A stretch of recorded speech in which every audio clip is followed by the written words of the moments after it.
bit sassy,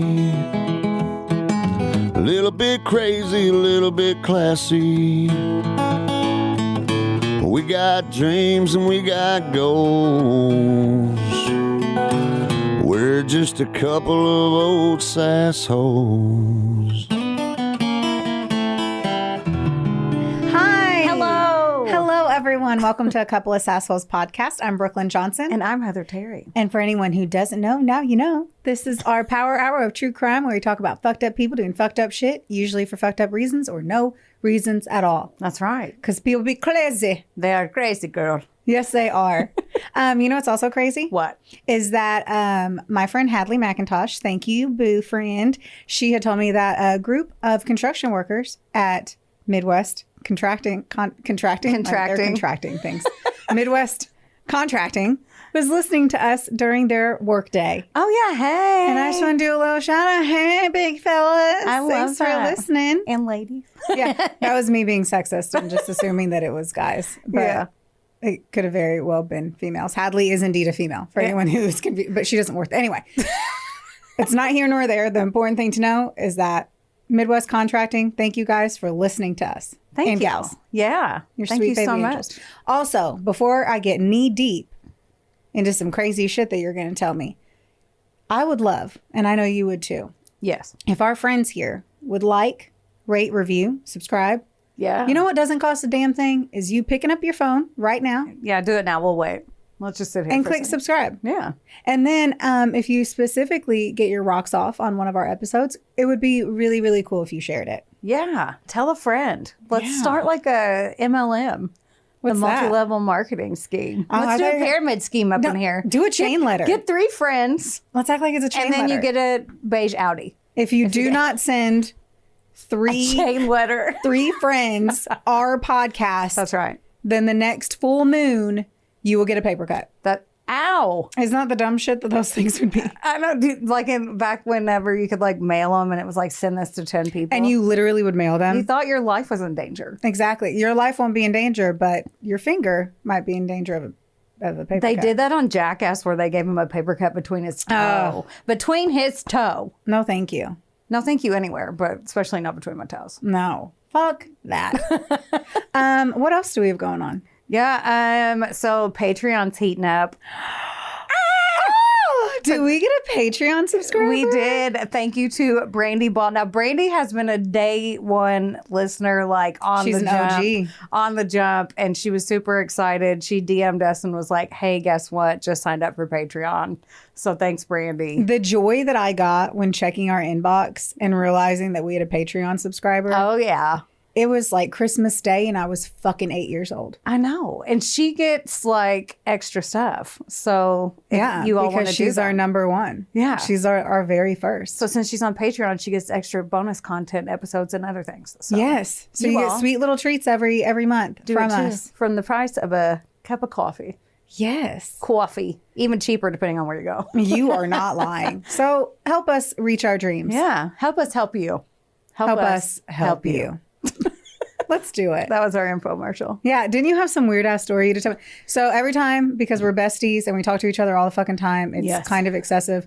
Heather was starting a story yesterday and I could fucking feel that it was something that needed to be shared while on the podcast. So I screamed at her and made her stop. And now it's time for you to tell me. I wanted to tell you something about this horrible movie that, because my husband Will is probably in the history of humans the worst.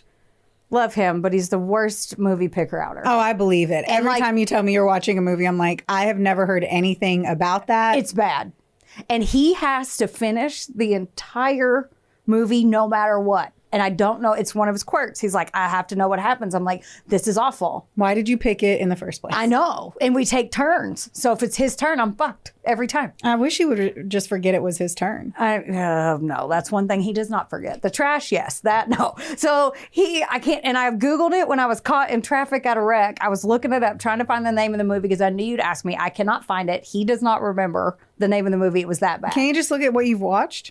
I don't. We have like 9 streaming services and no cable, so I don't know what it was even on. Like it was that bad that my brain blacked it out. Okay. And chose to black it out. So it's like a thriller, and the husband's real weird, and the wife, and you can tell that they hate each other. Okay. And then, so he's reading in bed, just ignoring her. She comes in and just casually doesn't speak, doesn't even make a facial expression, just takes her robe off, has on cute little underwear set, lingerie, lays on the bed, doesn't say a word. He's still reading with glasses on. Lights are on, legs are crossed, and he looks over, and she just goes like this. Is this okay? And scoots real slow to the edge of the bed, and he just goes, and starts fucking her because she has to play dead.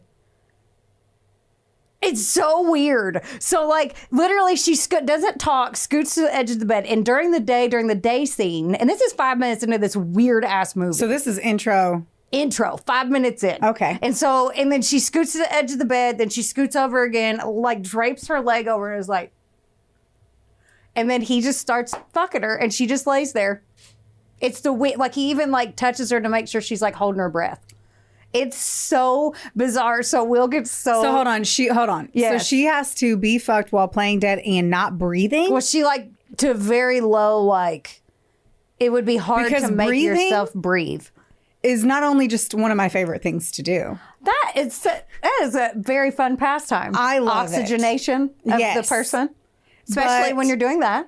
I like That is, it's always a requirement for me to breathe. Yeah. But it becomes an extra special experience when you're having the sex. What did you whisper? I don't know. This doesn't get aired on This is- PBS. You're like, this sex. I know. It's so weird. I know. And so, but now it's to punish him for making me finish that entire movie, which was awful. It only went downhill from there. And I even Googled when I was stuck in traffic, wife plays dead in streaming movie. I looked up Netflix, who I cannot So was remember. he a necrophiliac? Did that He play ended up, I fell asleep during the movie. and play dead? No, but Will gets annoyed. I swear to God, I look at him and I always go, is this okay? Oh, my God. And I do it too. Now he's like, stop. Like, he's so freaked out. That is so weird. It's weird. And she's like hanging halfway off the bed. And then like they hated each other, but then he loved that. I'm like, So then afterwards, does she come alive? what does that mean? I don't wake up. Oh, I thought you meant like CUM a lot. No, just I was like, no. Does she just no, she does. She lays there the whole time. no after? Oh, when he's done? Yes. Yes. Yeah. So she doesn't become done. She doesn't come, right? She does. I mean, I wouldn't.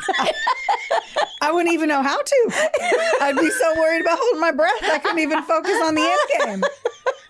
Just over here trying to get an Oscar nominee. Yeah, I mean, that. yeah, and then he wasn't even nice to her when she was alive. So why are you going to go the extra mile in the boudoir? Almost. Is it even going the extra mile if you're just playing a starfish?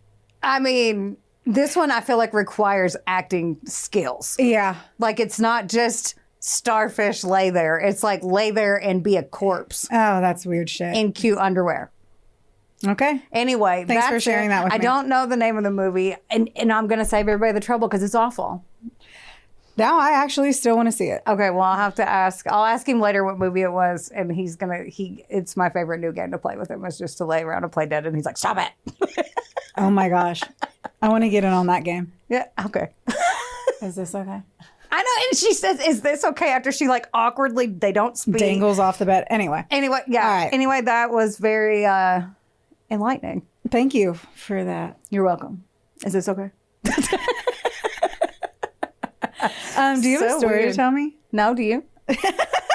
That would suck. Or just like, okay, pew pew. No, yeah, I do have one. This is our extra Patreon Oh, I found one.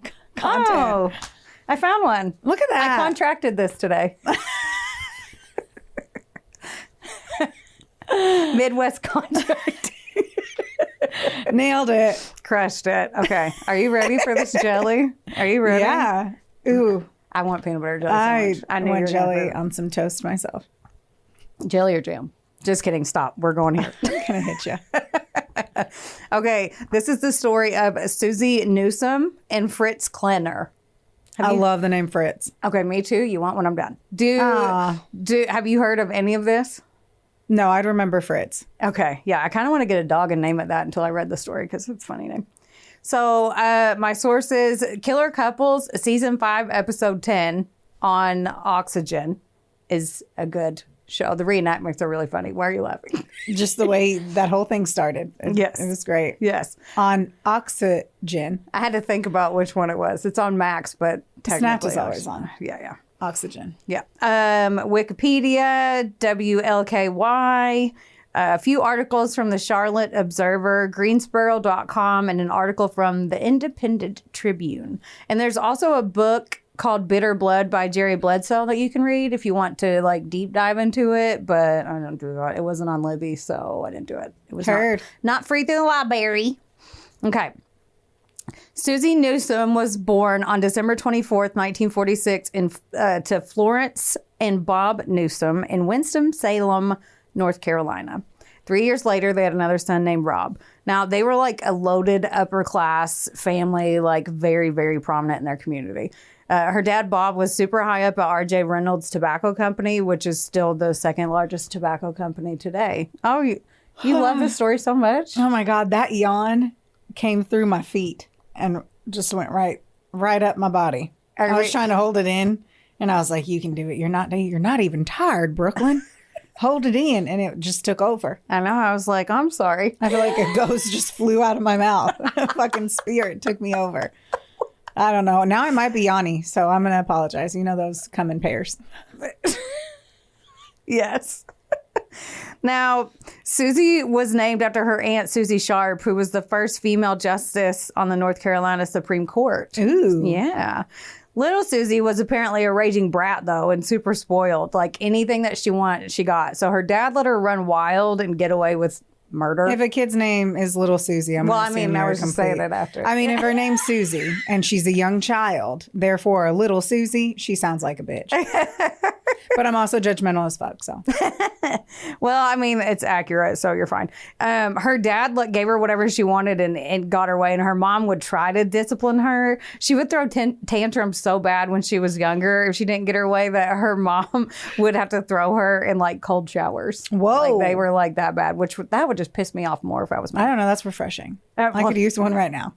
Something. I'm going to make you stand in the corner over there and while I talk to you so you don't fall asleep. Dude, once more, I think I just need more oxygen to Do you want to play dead? Is that what it is? Yeah. You're like, is this okay? Well, I tell my story. I'll do that. They were like a country cub. Wow, country cub. Not one Sounds that lived in cute. the city. Not a baby bear in the city. It was a country cub. No, As I hope they all are. Country. I would like all the cubs to be in the country. Country club family, and her parents were huge into social status and reputation. Like, you had to follow the norm. Everything I read said that Susie thought she was better than everyone else, and she kind of even put herself on a pedestal and kind of isolated herself. One of her friends, she had a couple friends, one of them was like, oh, she was just pretty and misunderstood, and everybody else was like, no, she literally thought she was better than everyone. Yeah. She even had an obsession with the royal family in England. Like, when I was younger, I had Hanson and NSYNC posters, Jonathan Taylor Thomas posters. She had Queen Elizabeth posters plastered all over her room. I didn't even know that there were posters of Queen Elizabeth. So learn something new. They have that at the Scholastic Book Fair besides the Lamborghini posters. Right. I'm intrigued to know what that poster would look like. I will be looking that up on Amazon. It did not look like Taylor Hanson. Right. Or Justin Timberlake. Because it was not the same. Yes. She graduated from high school in 1964 and went to Queens College, which first of all I was like, because she thought she was royalty, for a bit, but she didn't like it there at all. And she transferred home to Wake Forest College. And I know it's university now, but it was college then, back in Winston-Salem. And while there, she met a handsome pre-med freshman who was 2 years younger than her named Tom Lynch. Now, Tom was on the basketball team there, so he was really cute, but like the reenactor was cute. I could not find a photo of him anywhere. They started dating, and she brought Tom home to meet her snobby parents, and they were like, no. They said, quote, he was a nice, stable boy, and even though his family was not poor, they were just not as rich. Stable, like worked in the stable, not like you are. Not like you're he was a solid dude. Okay. They were like, you. I've never heard of anyone. Okay. Yeah. They were like, you learning something new today. Yes. They were like, you clean horse poo. You look poor. If someone's like, you're a stable person, I'd be like, thank you. I would never take it as a. Yeah. I'd be like, you know what? I can do hard work with my hands. Yeah. If somebody told me I was stable, I'd be like, what? No, that is inaccurate. Why aren't you stable? I'm kind of unstable. Okay. I'm a little off my rocker at times. And but yeah, Tom, his family had money. They just weren't as loaded as this person, as their family. In 1969, Tom brought Susie home to meet his parents, Chuck and Dolores Lynch, and his sister Janie, and they actually lived in Louisville, Kentucky. They sound sweet as shit. Mm-hmm. Which they weren't far from here. But this went horribly. Dolores hated Susie, and Susie hated her. Perfect. They hated each other. Sounds like a good movie. Susie, right? They actually did make this into a movie. Susie acted all snobby and pretentious, of course, which pissed Dolores off. I'm sure. But Dolores was kind of described as overbearing. So they're like, no one's good enough for my little Tom. I wonder if she really was, or if it's just that bullshit thing that everyone says about moms. I'm just curious. Yeah, I don't know either. Why? Because you weren't there? I know. Yeah, I wasn't. Sadly. That's weird. I wasn't there when they met. Well, needless to say that Dolores was real pissed off when they got married on June 6th, 1970, after Tom graduated. Now, he was pre-med, but he decided not to be a general physician. And his dad was like, all right, well, I'll pay for you to go to dental school if you want to go to the University of Kentucky. So they moved to Lexington. Ooh, go UK. Which we know is 30 minutes from Louisville. Go Cats! Okay, I'll stop. Yeah, so Susie's monster-in-law lived 30 minutes from her now. That sucks. Yeah, and after graduating dental school, Tom joined the Navy to save up money for his own to open his own practice. In 1974, they moved to Beaufort, South Carolina, and so he could go in the Navy. And then on August 30th of that year, she had their first child, John. When he was born, Tom's mom and sister Janie out of nowhere, they called and they were like, "Hey, we're in town." From Louisville, they just drove down to give them a heads up. They could have been going shopping. From Louisville to North Carolina. Oh, I misinterpreted that. They heavily. moved to South Carolina now. Yeah, my apologies. I'm like, that's not a big deal. It's 30 minutes 30 away. minutes, There's I'm great like, shopping. They have good breweries. Yeah, in town, in a million states away. Okay, that's aggressive. Yeah. Sounds like my sister. She'll just pop up in hey, the good old state of Kentucky, and I'll be like, from Florida. I'll get about as much of a notice. Love you, Brittany.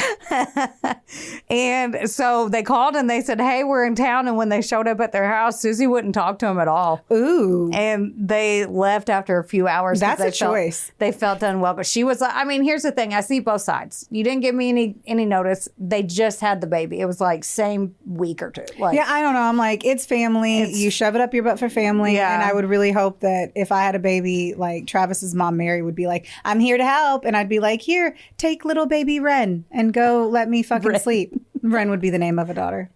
Ren. For sure. Ren. Anyway, I would just be like, "Oh, that's great help. I really need that." Not like a lot of moms or a lot of new moms really do appreciate. Yeah, this one she didn't even like her anyway, so she really didn't like her in her face right then. In 1976, their second son Jim was born, and then the mother and daughter she wouldn't let her come see her grandkids. After that, she basically was like, no. Tom would go visit her on his own, and that's it. And he was just okay with that. Kind of, but not. He was like, "What do I do?" Say no. Yeah. The same year, Tom was discharged from the Navy, and he decided to move to Albuquerque, New Mexico, to open his practice and put distance between them. He thought that would help if he put even more distance between them, which they were still states away. So anyway, and do you think that Susie liked barbecue in New Mexico? I'm over here just like, dude, grow a pair. Right. What the fuck, man? People get over this shit. If you actually plan on marriage means choosing each other all the time. So why the fuck you wouldn't just be like, I care that your mom is going to be a part of our lives, and just be fucking better, man. Yeah. So I'm firstly annoyed that he's like, so I thought I'd add more distance between running away from your problems. You sound lame to me once more, but I'm he was described as quiet, and everyone thought that she was with him because she could control him a little bit. Because he had a big dick. That's always the shit now, right? Well, he must have a big old cock. That's why they're together. Or it's that bank account, but I be seeing his car. It ain't the bank account, it's that dick. What? I don't know. I'm just telling you the shit She controlled him, so her dick was bigger than him in this situation. No, it don't matter. Sex. What? You wouldn't even say the word sex earlier. Anywho. Whatever. Okay. No, she did not like Albuquerque, New Mexico. Fuck no, she didn't like it. No one knew who she was there, and they didn't care who her last name was. She said a bunch of racist shit, and one of the quotes was like, there's too many rough-looking people there, but most of her quotes were racist because she was very racist. After 3 years of living in Albuquerque, New Mexico. When you type it so many times, I've done it. I had to do it for my other story that I did, so it feels like barbecue to me. After 3 years of living in Albuquerque, they fought. Tom and Susie started fighting all the time, and money was tight. Like his practice was growing, but not fast enough for her liking. In 1979, she went home to visit her family with her sons in North Carolina, and after a week, she called Tom, and she was like, "Yeah, we're gonna stay." So he was like, "Shit." I feel like that's not how that works. But they eventually filed for divorce. Now that's how that works. Yeah. So it was on the road to divorce. Okay. And when she's like, "I'm not bringing your kids back," and he's like, "Yeah, we should probably split up." They eventually filed for divorce, and I wrote Dolores, Tom's mom. Dolores, Tom's mom, was like, "Oh my God, fuck yes. Thank you so much. Yeah. I hated her." Like, thank you. In mid-1980, Susie took the boys to move back in with her parents, Bob and Florence, in Winston-Salem. And Susie had been sick a lot, and there was a bunch of other shit I cut out. But basically, moral of that story, she looked and felt sick a lot. And her parents were concerned, so they had her go see well-known Dr. Fred Klenner in Reidsville, North Carolina. And by the way, Dr. Klenner, some people thought he was like prestigious. Most people thought he was a quack. Even for like anything from a cold to like premature babies, he would do vitamin C injections. So if you had your baby prematurely, he was like, they just need vitamin C. Give them a fucking orange. Right? Like, drink this OJ. You're 10 weeks old. Like, I don't know. It was bizarre. So she started driving the hour there every week to get her vitamin C treatment. And basically, she was stressed out and tired. So vitamin C is going to help that. Yes. Yeah. So while there, she became close with a guy there named Fritz Klenner. Uh-oh. Who was Dr. Klenner's son. I was like, I don't know anything. I'm just going to yell, uh-oh. Be an adult, Brooklyn. And when he was Dr. Klenner's son and worked at his clinic. Now, Fritz was 6 years younger than Susie and about to graduate med school at Duke and also going through a divorce. They eventually started seeing each other and banging it out. They started seeing each other naked? Yes. All right. Seeing their hearts and their parts. Oh, my God. Oh, I just hated that so bad. I knew you would. It popped in my head, and I was like, say it. She's going to despise that. Terrible. Hearts and our parts. Okay. Thank you. Thank you for that. You're welcome. Okay, now let me tell you a little bit about the Klenners. So Fritz and his dad, huge conspiracy theorists and doomsday preppers, like huge. Okay. Fritz had an obsession with Hitler, would like draw swastikas on his notebooks in school. Even in somebody's notebook in high school, he wrote, and I quote, "Be a man and join the Klan." So yeah, in high school. So he was, yeah. So no one, okay. That is quite possibly the largest red flag of all the red flags. Right. Unless, yeah, that's it. Yes. Okay. All right. Yeah. Okay. So Fritz went to school at Ole Miss, and thanks to his dad, because Ole Miss, the college or university, is the same school that originally took the stance against James Meredith, which was the first black student to enroll there in the school in 1962. So, like, there was riots against the black man that went to Ole Miss. So his dad was like, I stand behind that school. You should go there because of that. So they're gross. We don't like the Klenners. No, fuck the Klenners. Yeah.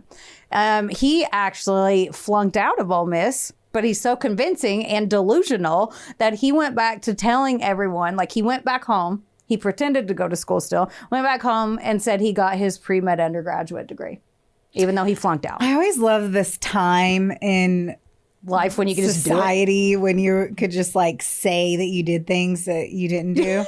Yeah. And then like no one could prove it. Yeah. It's like, yeah, I went to Harvard. I got a sweatshirt. Yeah. Yeah, I totally did that. Yeah. You can't double check me. Yeah. And so Fritz's dad, Dr. Klenner, called the school because his diploma never showed up. And they were like, he flunked out, sir. Brutal. He asked his son this, and he told his dad, oh, no, there was a conspiracy in the German department. They were working against me to graduate, but I'm going to sort it all out. And apparently Fritz was so convincing to literally everyone. Like, it was unreal. So... I wonder if he was that convincing or if everyone else was stupid. Oh, you'll see. He is very convincing. Yeah. So his dad still hired him at the medical practice as an unlicensed medical assistant. Perfect. When he had no business doing at the vitamin C depot. Like, he should not safe and work. perfect. No. In 1976, he was like, oh, hey, by the way, Ole Miss said I graduated and I got into Duke Med School. So, he didn't. For years, he would pretend during the week to go to Duke and then work weekends at the clinic for his dad. Man, I love a long game. Just pretending. That's commitment to the game. But that is also epic. endangering lives because you have no medical license, you fucking asshole. Yeah. Because you didn't pass the tests that would actually confirm that you understand the knowledge that it takes to do this. He flunked out. Like, you and I are more educated than he is. Like, we have college degrees. He does not. And he's practicing medicine. Golly. Yeah. I also have the internet. Right. So I'll just watch a YouTube video. I'll figure it out. How you take that hard out? All right, hang on. Let me pull up my TikTok real quick. I can figure this out. I got it. There's got to be a Pinterest page.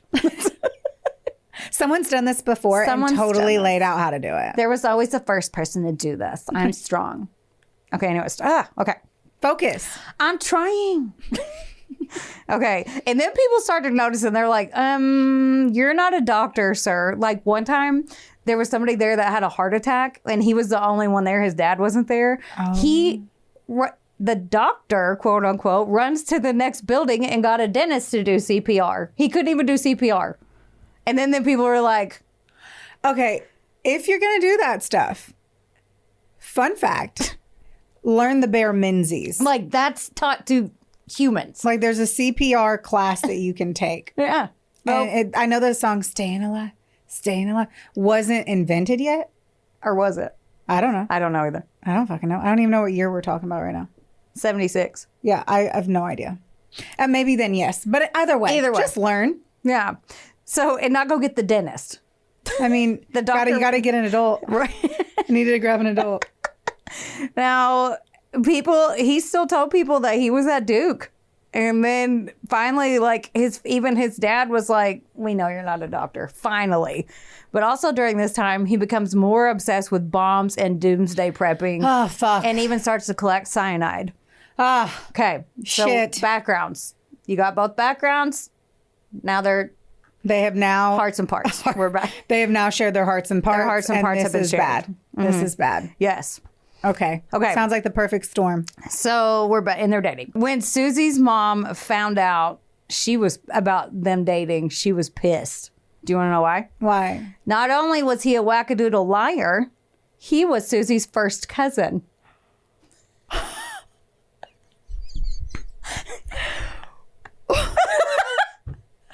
Dr. Fred Klenner was her uncle, and Fritz is her fucking cousin. The first one. Cousin. Not even like a Clueless movie situation where it's a stepbrother and it's still gross, but everyone... Or they're like adopted or lost at birth, because I guess that happened in movie layout things. First cousin. So this country club snob is boning her cousin and continues to, quote, do it secretly, even though she would be like, we're not dating. We're just super close. No, you're fucking your cousin, ma'am. Yes. Mm-hmm. Yes. You're racist, doomsday, conspiracy theorist believing, not doctor 6 saying. Years younger than you. Younger, first cousin. Not fuck the first cousin. We can just say cuz, man. That's a cousin. Either way. That is nasty. No. That's nasty. Yeah, that's why I put it in the middle and I didn't. I really enjoyed the way you wrote that story out. Yeah, this has been a very good treat. Very delicious. Sorry for the yawns. Yeah. I can't do anything. You're about awake that. now? I'll probably yawn again. I brought up incest. That usually gets people's attention. Yeah, I mean, all of it. All of it's been very tantalizing. Yeah. When her mom Florence would leave town, because she lived with her mom, the neighbors were like, there's like a naked family reunion going on. They didn't say that, but that's how I worded it. Like they're They're fucking when you're gone. He comes over when you're gone. And she's like, so in 1983, Susie and her mom got in a huge fight and she moved out. Florence was like, you're going crazy and you're with your lover cousin. Like she starts believing all the conspiracies. Like she's like, you're going down a dark road. And then that also pissed Susie off. Well, you're getting more secluded if you're fucking someone you're like not supposed to. And now you're just, okay, hold on. Where was the uncle in this? That's weird. What? Fritz's dad. Was he not like, hey, it's cool that I'm giving you these vitamin C shots and stuff, but like, whoa. He just thought they were close. I think he was in denial. I think I would 100% believe that they were not fucking before I would believe that they were fucking. Right. Like if you're just like, hey, this is my cousin and you're just hanging out with your cousin, I'd be like, that's cool. I would never once. I think it's the way that they acted. You know how you always joke that you can tell when people have seen each other naked in public? Yeah. Like, I think they gave off that vibe. I don't know. What I do know is yuck. That's a big old yuck for me, dog. That's a big old yuck for me. Yes. Susie started saying Tom Lynch, her baby daddy ex-husband, was a kingpin in the underworld of drugs and gambling. You know how she said she adamantly believed this, and you know how? She's like, well, my anonymous FBI friend, who she would never say their name. Well, that's how they remain anonymous, Heather. That's right. Well, she was like, my FBI friend, but I would not tell anybody I want an FBI friend, so I'll stop interrupting. Yeah, right. Listen, okay. Her friend in the FBI told her that because his dental practice partners have Italian last names. So who... just because they had a last name, like... Well, if they're like going on the whole... but they're dentists. Like, go Hitler thing. Yeah. Yeah, it doesn't take much. Right. A last name does it. Fritz is like, well, I have to protect Susie and the boys from all the bad people. Oh, my God. Which includes Dolores, who is her ex-mother-in-law, Florence and Bob Newsom, and everyone is just out to get those two. Of course. Mm-hmm. I think they're projecting their little cousin love. Anger, plus their conspiracies on everybody else. June of 1983, Tom remarried his dental hygienist back in Albuquerque. Okay. Ex-husband. Okay. So I didn't mention this, I'm but here. Tom's mom went out down to Albuquerque to see her son and got pissed because he wasn't fully divorced on paper yet, and Kathy, the hygienist, was over there. So Dolores was always up in his business. All right. She does sound pretty overbearing. So Tom flew his boys out there for the first summer visit with them. And Tom said when they got there, the boys looked terrible. Like his sons. They were dirty. They hadn't brushed their teeth in like forever. Their toenails were curling. Just horrible. Like they were so bad. And he was very concerned. And he also said that they started talking a lot about Uncle Fritz. All the time. And Which was literally... And he didn't know who Fritz was because their family was so uppity, like Susie's family, that they didn't really associate with them that often. They only went there because she needed a doctor. So they never did. They also told their dad that Uncle Fritz had a ton of guns, including huge military weapons that like normal hunters, etc., would not have. Fritz and Susie said that Tom would use the boys as drug mules to transport them across the Mexican border. So Susie and Fritz think that Tom flew them out there to run drugs for him. They're like 4 and 6. Like they're young at this point. Wow. So out there. In May of 1984, Fritz's dad, Fred Klenner, the doctor, he passed away. And then this shoved Fritz right over the deep end like he wasn't already there. Yeah, it's like, I'm pretty sure. The man who's, again, not a doctor, took over the medical practice. Fucking fuck. Because he was so convincing that the local pharmacists didn't check because they thought he was a doctor. So he was filling prescriptions and stuff if he did something. I can totally see how they didn't. Yeah, they were like, well, everybody knows your dad. We have a database in 85, I don't feel like. Right? Yeah. That they could easily access. And when Aunt Susie, the chief Supreme Court justice in North Carolina, heard about this, she called Duke and she found out he was fucking lying. Like because her friend was the president at Duke. And she was like, hey, girl, our boy, I don't remember who it was. Hey, friend. Hey, friend. Yeah. And so she quietly had their practice shut down because, again, reputation. A few months later, the boys went back out to see their dad and stepmom, Kathy, and then they took them on a little vacation for a week. Good. Yeah. When they got home that night, Tom thought it was weird because his mom called religiously every time, every week, of course, but every time they traveled, no matter what, he would say, hey, we're leaving. I'll be home at this time. She would call to make sure. Dolores was now a widow, Tom's mom, and Tom's sister Janie lived nearby in Louisville, so they were together all the time. When she didn't call by Tuesday night, Tom got really worried, and then he was getting ready to leave work and go call, and then the police department, a police officer walked into his job. Dolores and Janie were found brutally murdered at her house in Louisville. Dolores' friend was worried when she didn't show up for their weekly breakfast, so she went over to check on her. And she found Dolores laying in the driveway with gunshot wounds, and this poor woman's head was almost blown off her body. Holy moly. Yeah. And then in the bedroom, Janie was found dead as well, and she'd been shot. So Tom lost his shit, obviously. And then he called his ex-wife, Susie, to say the boys were staying with his new wife, Kathy, and he had to fly back to Kentucky. Before he left, Tom called his lawyer, and he was like, hey, if this plane crashes for some reason, make sure that the boys get the inheritance from his mom's estate, because his mom passed away and she had money too. And he was like, make sure that Susie can't touch this money. I don't want her to have any part of it. I want it to go straight to the boys, and they can't touch it till they're 18. Leave her out of it. So his lawyer stayed up all night, got the paperwork ready for that. So he thought that much of something was happening to even think that before he got on a plane. Tom met with the police. They interviewed him forever, did all the handprints, everything, and they quickly ruled him out because he did stand to gain all of that money. Now, someone had tried to make the house look like a robbery gone wrong, but she had cash on her. Her purse was there, so obviously they did a bad job. Tom called Susie when They kind of missed the key elements. Yeah, they were like, at least take some cash, like at the bare minsies, take what's on the body, right? Yeah, something. And Tom called Susie when he got back home to New Mexico, his ex-wife, and he was like, hey, my birthday's next week. I just lost my mom and my sister. Can I please just keep the boys a little bit longer? And she's like, fuck you. And he's like, okay, I don't like how the living situation is anyway. She's crazy. I need to take her back to court and get custody. Now, because her family had connections and she had gotten custody the first time, but they had arranged like where they would go. Well, she also like fucking took them. Yeah, that too. But like she legally got it. Yeah, because I mean, her aunt's a fucking the Supreme Court in North Carolina. Now, Susie starts telling people that Tom's family, like it was a mob hit. She's convinced that it was the mob. The mob did it. The mob did it. People. You know how she knows it now though? Because Fritz is in the CIA.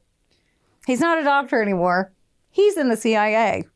Like You're making me want to leave. He convinced her, not only her, but like other people in his life, which first of all, CIA agents don't brag about it. They don't share it on their LinkedIn. Been a CIA agent since 2022. You don't tell people that. I need so much more evidence in life. Like, I just don't take the word of a human. I'd be like, can I have a piece of paper that shows your degree? May I please? Because usually what feels really reassuring is when I go into a doctor's office and I can see a degree. Yeah.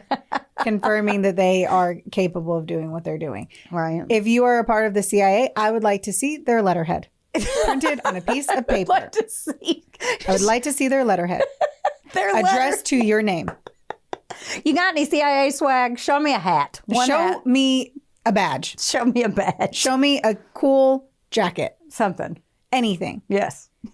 Anything. Yeah. So now he's in the CIA. I'm annoyed. Okay. Cut to March of 1985. Susie and Fritz now call each other husband and wife, even though that's a crime. and not true. Yeah. And Fritz calls Jim and John his sons now. I hate people. Yes. Their apartment in Greensboro, North Carolina has camo blankets over the windows. They're in like full prepper conspiracy mode now. Okay. Yeah. Like, let's dive into that shit. Like wild.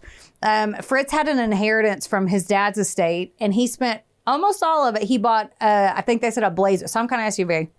And but he spent the rest of it on military guns, explosives, and all that shit. Okay. Yeah. You're like, I'm going to list 2 things and then say all that shit. I mean, literally, it's Military guns, bombs, and all of those things. all of the things. Yes. Now, Susie is prepping for the custody battle for the boys and finds out that her own parents, Florence and Bob, are going to testify against her on her ex-husband's behalf. Preach. Yeah. Oh my God, nothing can tell you more. Like that, right. Nothing. There's Your nothing own more. mother and father aren't going to vouch for you. Yep. Yeah. Take them kids away. Yeah. And like, they obviously know the boys don't need to be there. On May 17th, 1985, Fritz went to pick up his friend's son, Ian Perkins, who lived by them in Lexington. Now, Ian looked up to Fritz and they shared the same worldviews. Okay. Good way to put it. Yeah. And then so when Fritz was like, hey, I'm in the CIA and I need to go on a secret mission and you should come with me for your training, because he knew that Ian looked up to him and wanted to be a CIA agent too. Ian was like, so bizarre. Ian was like, yeah, come get me. Let's do this. Now, do you want to know what the secret mission was? No. He said, hey, 21-year-old son of my friend. Oh my We God. have to go kill foreign drug smugglers in Winston-Salem, North Carolina. Oh, fuck. He said he would evaluate him after the mission and let him know if he was cut out for the CIA. After I kill a stranger. Where is the letterhead? Where is the piece of paper I don't know. with the letterhead Show me something. Did your boss email telling you? me this Yeah. in code? Tell me, show me. Fuck. Wonderboy Media is not only the proud producer of this glorious magic imploring your ear holes right now, but they're also a big deal. Get in touch with them today to make all of your dreams a freaking reality. From using their bangin' ass podcast studio, Where we are right now. to creating amazing videos and editing our content like the mystical mavericks they are. Your podcast can go further when you have a Wonder Boy. Hit up Drew today at WBOYmedia.com. Or text him day or night at 270. Just kidding. Get ready, outdoor enthusiasts. The Western Kentucky Outdoor Expo is coming to Owensboro Convention Center on April 12th and 13th. Explore RVs, boats, hunting gear, side-by-sides, and more, all in one place. And best of all, it's free. Don't miss this ultimate outdoor adventure. Learn more at westernkyoutdoorexpo.com or follow us on Facebook. We'll see you there. Okay, on May 18th, Ian did as he was told and he dropped Fritz off in a neighborhood and picked him up after his mission was complete. No, I'm already really sad and upset. Yeah. Ian was described as very naive, so he truly believed this was his ticket into the CIA. Oh, I'm embarrassed for him. The next day, no one could get a hold of Bob and Florence, Susie's parents. And She killed her own parents. they'd been living with their 85-year-old that they called Nana Newsom. Her parents had been living with her Nana to help take care of her. This is so insane that they went after the parents. Yeah. Oh my gosh. Rob, Susie's brother, went to Nana Newsom's to look because he couldn't get a hold of anybody, and he found all 3 of them shot. Please tell me, I'm going to need you to blink once if I'm on the right track. Okay, well, I can't not blink, so. Okay, blink twice. Okay, well, now that's all I okay, want to do. well, you just listen. That's all I want to do. At this point, does it start to shine light on them? I'm not going to spoiler alert him. I hate you. I know. I know, but blink. No one's looking. Cover your eyes. I can't. All I want to do is blink when you tell me I to just just need to do know. it. Okay, well, you. Go faster. I'd be speeding up my audiobook right now. Okay, so again, they all were shot in Nana Newsom's house. And when he called Susie, his sister, to tell her, she didn't respond on the phone. Not shocked. And then you know what she said? Well, my dog ran off, so I have to go find him, and hung up the phone. So when police in North Carolina... What is happening? Yeah. Police in North Carolina learned that Susie's ex-mother-in-law and sister-in-law were murdered in Louisville a year before, the same way. Okay, this is what I'm looking for. This is why I didn't have to Let's blink. Sit at the coffee table. Let's get a Diet Coke. Let's put this puzzle together. Oh my God, now I want a Diet Coke. I do too. I want a Coke Zero. I'm hot and I would like a Diet Coke. Yes. Okay. Susie gave them her alibi and it checked out. But she sure did mention her mob conspiracy theories to about all the murders. Because she was like, oh, it's Tom's fault. He's in the mob. All those Italian dentists he works with, because my husband's in the CIA, and he told, I can't even keep it straight. I don't even get it. I can't. I don't know where to go from there. Yeah. Even if they were just a restaurant owner, own a restaurant. Yeah. I saw him eat spaghetti twice. Some damn Italian mobs. He likes meatballs. Right? Like, what? Out of all the things, I wouldn't have thought a dentist. I would even go with a vet more than a dentist.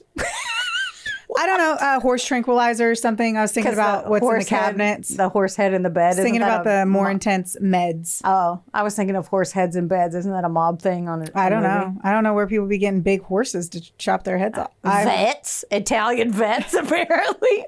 Okay, let me finish. I'm done. You were yawning, and now you're like, blink twice if you're going to say it. Because I'm a part of the mob. I don't get it. Okay. Fritz told the cops, yeah, I was with my little buddy Ian, and we were camping because, again, that poor guy thought he was in CIA training. So Ian, they asked him, and after like 1 minute, Ian cracked, and he was like, okay, so I was on my top secret mission to kill the communists.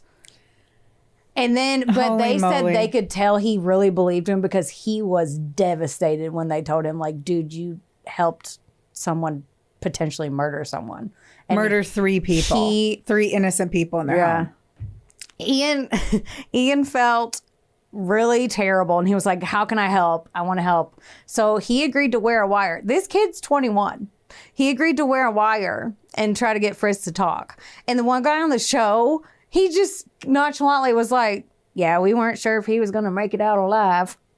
Just sent this kid in knowing he could die.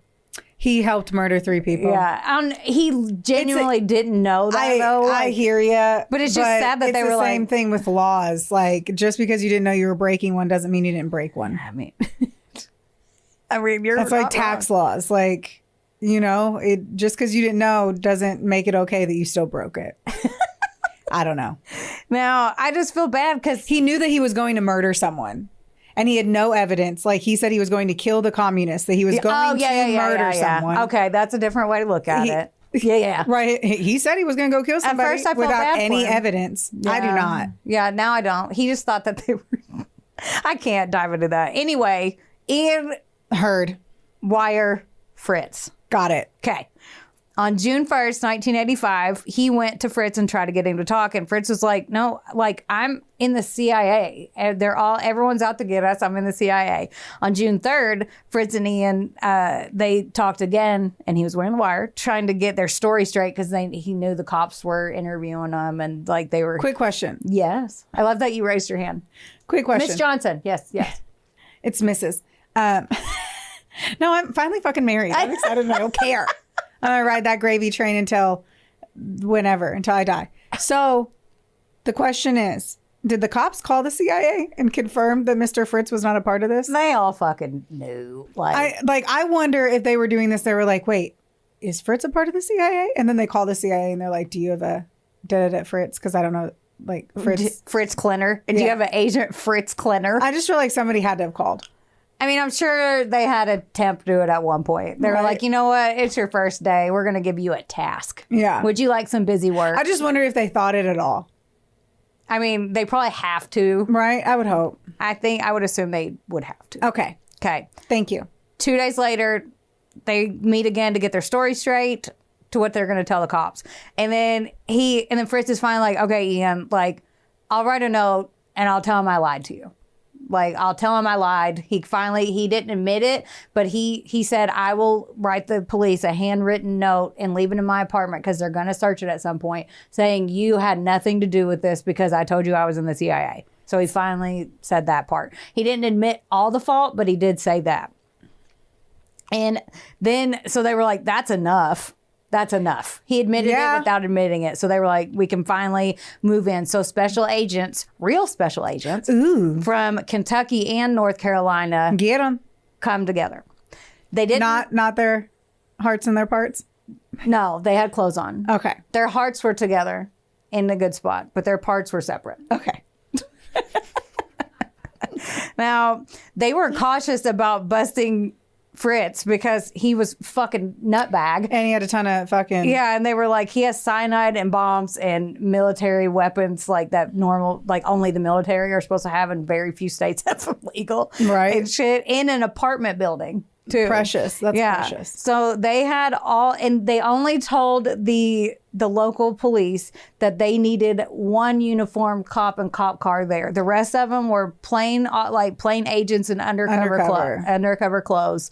And they had one, but like that would suck if they were like, hey, we need you to be the only thing that sticks out right now. I would not want to be that cop. Well, hopefully for them, it would seem a lot like for the dude, it would be a lot less intimidating. Right. So he's not going to do anything to one, hopefully. Yeah. Now, if a whole bunch came in, then it's like, all right, I'm going to blow up the building. That's why they were like, let's try it this way.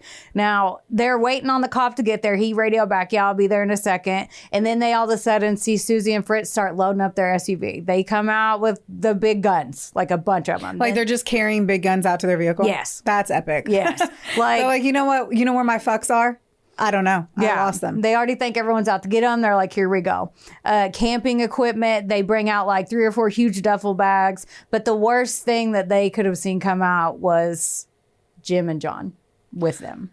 And they weren't expecting them to be there because it was school hours, which is why they did it on that day. They thought the boys would be at school and they would be safer. Makes sense. She loaded the boys up in the back seat and their 2 dogs with them. And then she hopped up in a shotgun, and then Fritz started driving and they left. And then the agents are like, shit, like they couldn't move in because the kids and like they didn't know what he would do. They were close, but they weren't close enough to get him. So he like just...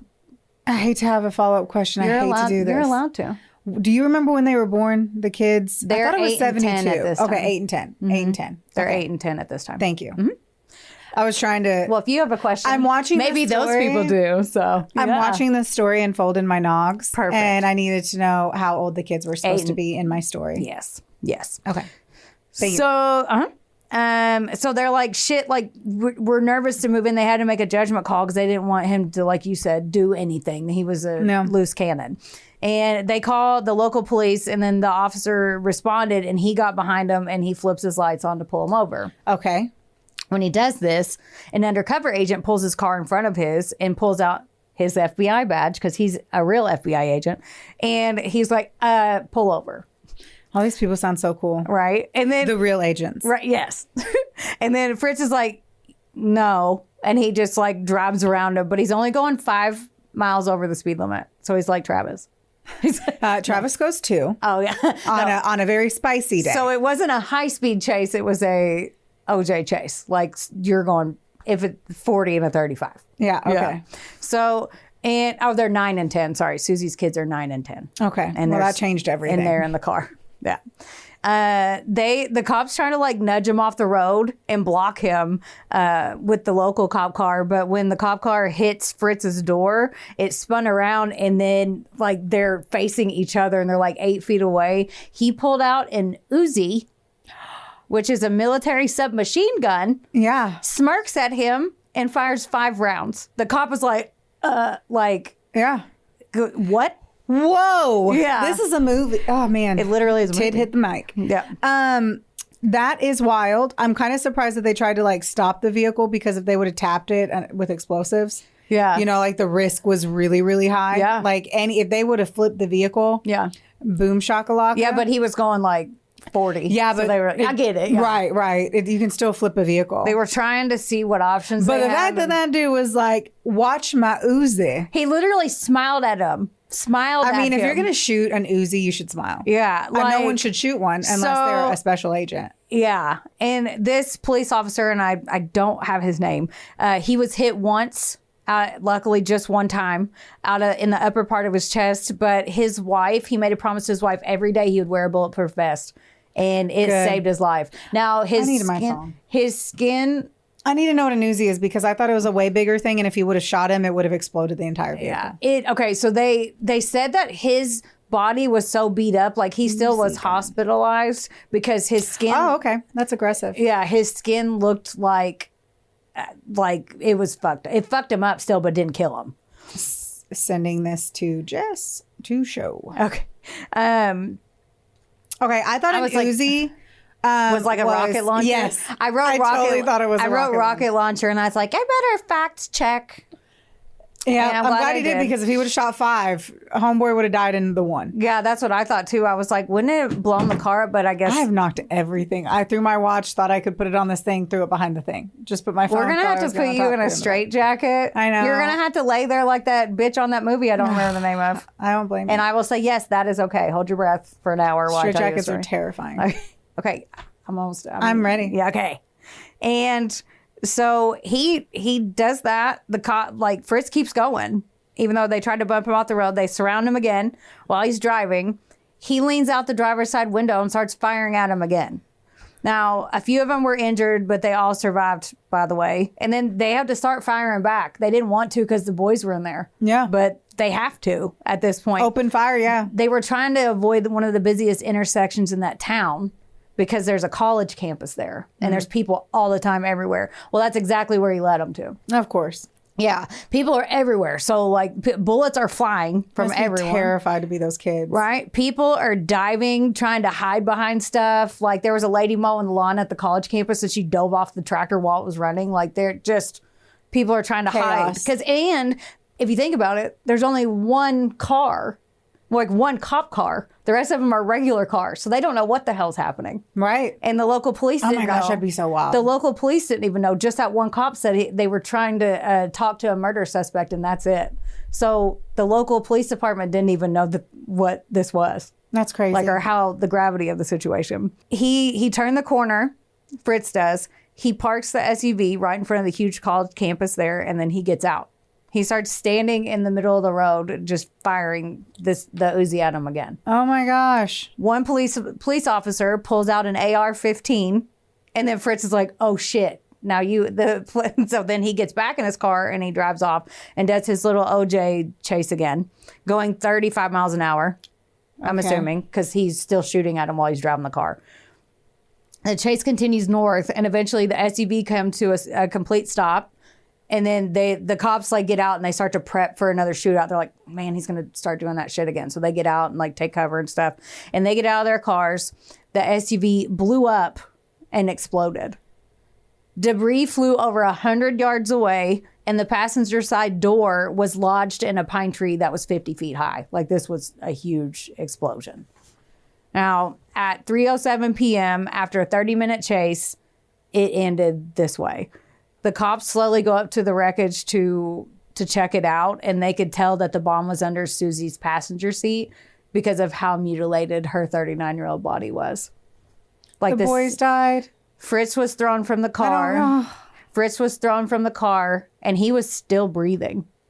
The cops went up there, Wow. and they are so mad. They're like, "Tell us you killed these people. Tell us you killed those 5 people." And he smirked and then passed away immediately. He didn't say a word. Fritz was 32 years old when he died. Oh my gosh. Sadly, Jim and John, the sons, were both killed instantly, as well as the dogs. That's so sad. When they did the autopsy on Jim and John, they both had cyanide in their systems, and they had been shot in their heads. So what they think, the boys were likely unconscious from the poison, and from the angle Susie had shot her sons before the bomb went off. Yeah. Oh. So officially, the murders of Nana Newsom, Florence and Bob Newsom, Dolores Lynch, and Janie Lynch were never tried in court, but they had no doubt that it was Fritz and Susie's plan, and they closed it. Ian Perkins, the camping buddy who thought he was doing CIA training, was charged with accessory after the fact and got 4 months in jail. Okay. When the cops searched Fritz and Susie's, they found the note that he'd written saying Ian had no idea what was happening. So he kept his I'm end surprised of they it. actually did that. Yeah. Tom Lynch buried Jim and John in Albuquerque at ages 9 and 10. That's so sad. He and Kathy, the dental hygienist, are, I'm pretty sure, still married today and living down in New Mexico. And they ended up having a daughter after this. I'm going to guess they didn't name her Susie. Right. And that's the story of Susie Newsom Lynch and her cousin husband, Fritz Klenner. That was ape shit. Yeah. How'd you find that? I was watching Killer Couples on Snapped, and Man, that was It a was good an episode, one. and I was like, I mean, it was a terrible one. The ending, all of it's so sad. on the episode, they don't bury the lead. They're like, she was close with her cousin. I was like, she gonna fuck her cousin. She gonna fuck her cousin. They said it in the first minute. And then come to find out, fucks her cousin. Hearts and parts, man. Hearts. But yeah, and so I was like, I'm going to sad. rewrite this. I'm not telling her right off the jump. I'm going to suppress, shock and awe. I'm sad It's about very the sad. kids because it wasn't necessary. All of like it. the kids were, all of it was unnecessary. it. But if they were going to go down in a bang, there like Leave you the could kids just alone. leave the kids. Give them back to their dad, who really wanted them and was worried about them and I was couldn't. working towards that. Yeah, and was trying to get that.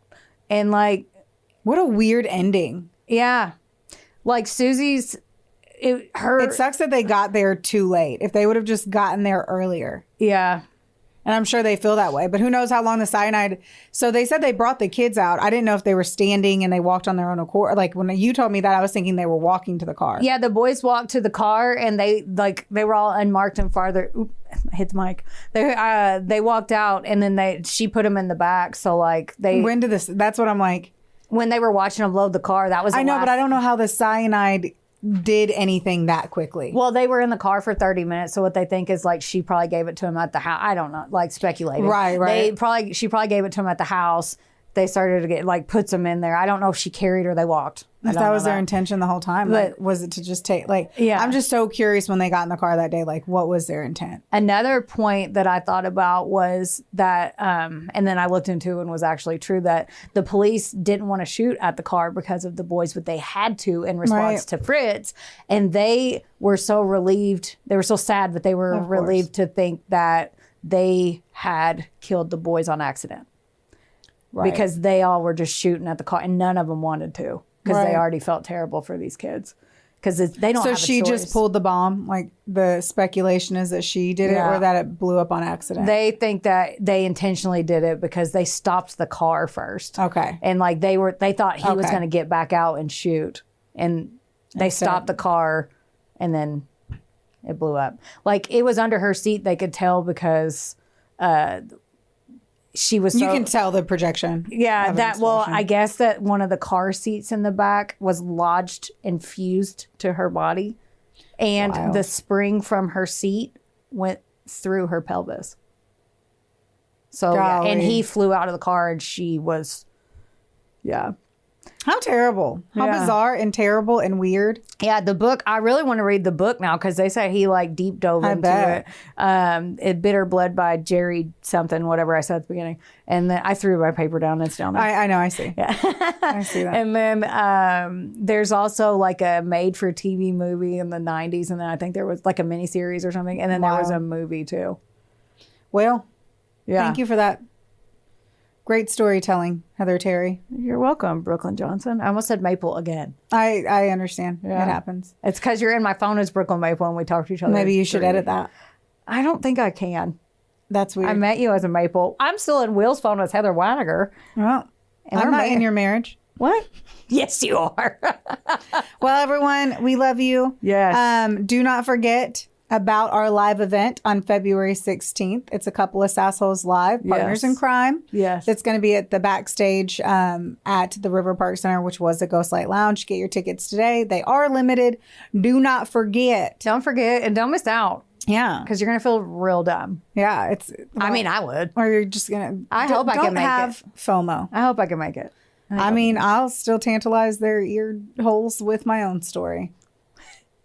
There you have it. There you have it. Y'all, don't forget to subscribe, and we love you. Yes. Don't get mad. Get sassy. We love you. Bye. This episode was sponsored, edited, and produced by Wonderboy Media. Get the deets at WBOYmedia.com to see how you can make your podcast dreams a reality. Help us out and be sure to rate, review, and subscribe wherever you listen to our audio project. Don't forget, follow us on Facebook, Instagram, and TikTok at, of course, a couple of Sassholes. Want more sass? Become a member of our Patreon for bonus content, merch, and more. Plus, we're on Cameo now, so there's even more ways to get the sass you need just how you like it. As always, don't get mad. Get sassy. Theodore, can I pet that dog?